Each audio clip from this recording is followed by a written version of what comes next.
За бүгдээрэнд нь орой мэнд хүргэе. Тэгэхээр өнөөдөр энэ Монгол улсад болж байгаа үйл процесс биднээс дүгнэлт хийх ёстой. За нарийн деталь руу ингээд ороод их юм бол дуусахгүй. Гэхдээ хамтарсан засгийн газар байгуулагдаад жилч болоогүй ингээд өнөөдөр ихтгэл хүлээлгэх асуудал болж таарч байна. За тэгээд засаглалын асуудлууд бол байгаа. Гэхдээ олон улсын жишээг бид нар заавал хамтд нь авч үзэх ёстой маа. Бидний тулгамдаад байгаа энэ асуудал ганцхан манад тохиолж байгаа биш шүү дээ. Маш олон орнд тохиолж байгаа. Засаглалын ч гэсэн янз бүрийн хувилбартай орнуудад яг л адилхан асуудал тохиолж байгаа. Энэ өөрөө онолтой л доо. Өөрөө угаасаа энэ талаар бичсэн олон ч ном тэр үтгийг л эдийн засгийн Нобелийн шагнал авсан эдийн засгчид хүртэл байгаа. Нэг агуулга ирмээр байна. Elite capture гэж байна. Юу гэсэн үг вэ гэхээр байгалийн баялагаас хэд хамааралтай байхаар за тэрийг улс төр эдийн засгийн цөөхөн бүлэглэл тэрний хяналтан дээр л байдаг байхгүй. Тэгчээд олон нийт рүү урсгалыг нь боочдөг юм. За эндээсээ салахгүй тулд улс төрийн тогтворгүй байдлыг үүсгэдэг. Засгийн газруудыг шил дараалан унгаадаг.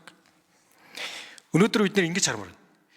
Засгийн газар унснараа эсвэл ерөнхийдөө итгэл хүлээлгэхгүй байснараа эсвэл улс төрийн тогтворгүй байдал үүснээрээ яг хэн хожоод байгаа юм бэ? Хинд энэ ашигтай болчихов? За ингээ харах юм бол ер нь илүү ойлгомжтой харагдан дөө. Хэдхэн сарын өмнө энэ үндэсний баялагын сан өөрөө тэр олон нийт рүү урсгах ганц урсгал нь мөн бохгүй юу? Бид нэг цоош нар бодоод олцсон юм биш. Бусад орнуудад яг ингэж л явдаг. Гэхдээ энийг хийх нь өөрөө эн чинь бусад тэр элитүүдийг хийж байгаа тэмцэл байхгүй. За энийг хийж чадахгүй бол эсвэл явахгүй бол энэ өөрөө буцаад улс төрийн тогтворгүй байдлыг үүсгэж энийгээс гардаг. За энэ дээр бол дотоод гэлтдэггүй. Гадаад дотоод ялангуяа уулуурхай эрхэлдэг компаниуд энд угаасаа Монгол гэлтдэггүй бусад орнуудын жишг дээр бүгдээрэнд нь байгаа. Энэ ганцхан жишээлбэл Монгол улсад ганц Rio Tinto том уурхайтай биш шүү дээ. Яг энэ том уурхаанууд дээр ч гэсэн ажиглагддаг. Баялагын сан өөрөө яаж амлах вэ гэх юм бол тэр өөрөө мөнгөж ижлээ юм л. Тэр баялагаас орж ирж байгаа орлогын тодорхой хувь нь тэр баялагын сангаар дамжаад олон нийт рүүгээ эрүүл мэнд боловсрал болж ижил энэ асуудал урт хугацаанд шийдэгдэх байхгүй. Тэгэхээр яг энэ асуудал мөнгөжүүлэх болоод ирэхээр яг урд нь бол зөвхөн яриа хэлбэрээр л явж байсан тийм. Яриа хэлбэр маш олон жил явсан.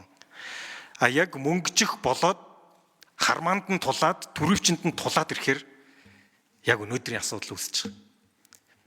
Энэ бол мэдээж засаглалын асуудлыг хэсэг нь байх л да. Гэхдээ бүр том зургаар бол энэ байгалийн баялагын шудраг хойролт, байгалийн баялагын хойролтын төлөөлөл тэмцэл байхгүй. Олон оронд явж байгаа шүү. Олон оронд ч явж байгаа. Одоо хүртэл ганцхан Монгол гэлтгүй. Монгол ChatGPT-гээс ингээд та нар асуугаар. Энэ ChatGPT ашигладаг хүмүүс байгаа юу? Монгол аль дөрвөн жишээнд нь орцсон явж байна л да. Монгол нэг жишээнд нь миний ChatGPT дээр шууд л гарч ирж байна. Тэгэхээр энэний ард гарахгүй бол бид нар буцаад энэ чөтгөрийн тойргоос гарахгүй ийм нөхцөл байдалтай л байгаа юм л да. Энэ баялагын сан бид нар яаж игэл ард нь заавал гарах ёстой. Хэдэн засгийн газрын нүүр үзэх юм бүү мэд. Энэ шудраг хойролт руу бид нэр тэмүүлэхгүй л бол буцаад мууж шиг. За 1 минут нэмж өгье. Энийг хийж чадахгүй бол мууж шиг дэндүү бол. Яг өнөөдөр бид нэр зүгээр ганц нэг жагсаалаар ч юм уу эсвэл одоо жишээлбэл одоо өнөөдөр бидний нүдэн дээр болж байгаа үйл процессыг яг үнэглэхэд цаана маш том санхүүжилт, маш том зурсан PR стратеги явж ийн л энэ бас Монголд болоод байгаа юм биш ээ. Бусад орнууд дээр ч гэсэн бас л яг өндөр санхүүжилтээр ингэж явдаг. Тэгэхээр энийг 106 гишүүн бид нар их нухацтай том зургаараа агуулгаар нь том зургаар нь харах ёстой. Нэг жижиг детальд төөрчихгүй байх ёстой. Том зургаараа харж энэ дээр бид нар илүү хэрсүү шийдвэр гаргах ёстой. Яг гэх юм бол энэ дээр яг олон нийтийн маш том хүлээлт байгаа шүү. Яг олон нийт ард түмэн бүгдээрээ нүдээ завчихгүй яг ширтэл харж байгаа. Тэгэхээр тэр хүмүүсийн нүдний өмнө бид нар бүх үйл процессыг ил тод явууласаа л гэж чин сэтгэлээсээ эцэст нь.